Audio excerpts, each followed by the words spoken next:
Another installment, Las Vegas only poker hands. I know some of you love these, some of you might not. A lot of people in the last one were saying in the comments, you know, it's people playing for the promotions.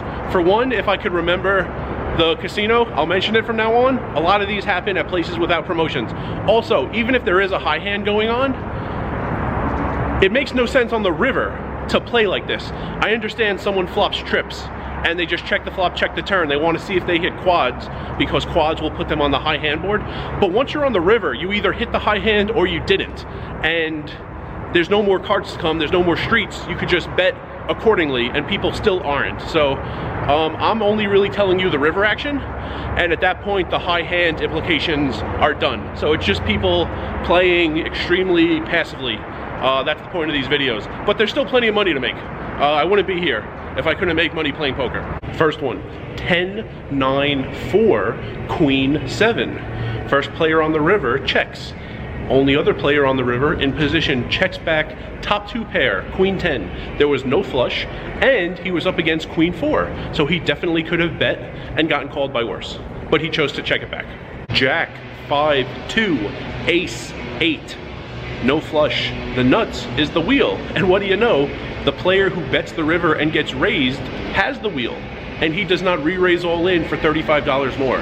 He just flats with the absolute nuts and cost himself an extra $35. Ace, Queen, 10, 9, 6. What do you know? On the river, it goes check, check. Third player has top 2 pair, Ace, Queen. No flush possible at that. Checks it back. It was not the absolute nuts. So, player 3 couldn't bet it. 8, 7, 4, 4, 4. Heads up on the river. First player checks. Second player has 4s full of 8s with Ace 8. Checks it back. And just like all the other hands, won. It's not like she was scared of quad 4s and was correct and the other player had quad 4s. No. She was ahead by a mile, but checked it back. 8, 5, 2, 4, 5. Money went in on the turn, not on the river. On the river, check.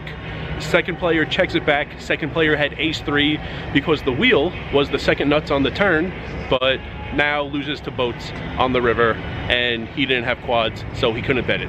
Checked back the wheel, was ahead by a mile, took down a smaller pot than he could have. And someone else in the comments from the last video, the flush edition video, said, you know, they might not be betting, but they're willing to call. I mean, that concept presents itself sometimes. People are willing to call like $100 on the river, even though they will never bet 100 or might not bet at all. In Vegas though, it's a lot of just folds. Like if they're not willing to bet, they're folding. I've seen people with 9s and 10s limp the $3 and then fold to a $15 raise pre-flop more times than I can remember. I've never seen that in any other city. I've seen it here. A guy last night at Caesars, he flopped the straight. It was Jack 8-7. He had 10-9. So it was bet, bet, he raised. Of course, he's willing to raise with the nuts. And then on the turn, the board paired 7s. A guy went all in for like his last 50. I mean, the pot was like almost 300 at this point. The first player went all in for his last 50. The second player folded, and all that's left is to call the last $50. And the guy like tanked, looked like he wanted to crawl down onto the floor and start crying before he called the last 50. And of course he was ahead by a mile and he held up. Like, if they don't have the absolute nuts out here, they are absolutely terrified of betting. It's like a sickness, and I don't see it in any other city. I mean, they're allowed to play how they want, but these are like egregious. I'm not like expecting people to make like world-class plays.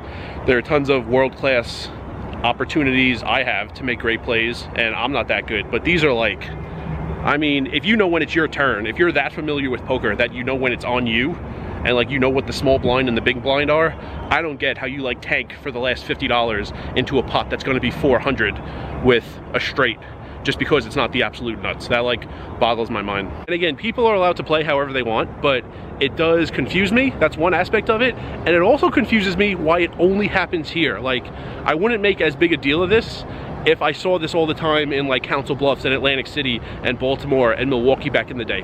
I never saw anything close to any of these hands happen. Like, how many videos? It's been almost like 10 videos of like 6 hands each, and that's just in the last like year. Like 60 hands like this, and there are hands that weren't huge or weren't like that egregious, I leave out. And sometimes with the flushes, I don't put them in because it's a lot more work to do the voiceovers and the PowerPoint slides to show you the suits. I've only made one video like that. There are way more hands like this that happen, and I never tell to the camera. And I have never seen anything close to this in any other city. I mean, it's got to be like 25 other cities where I've played poker. Never seen anything like this, only in Vegas. Here's the outro. And remember, rice is a spoon food.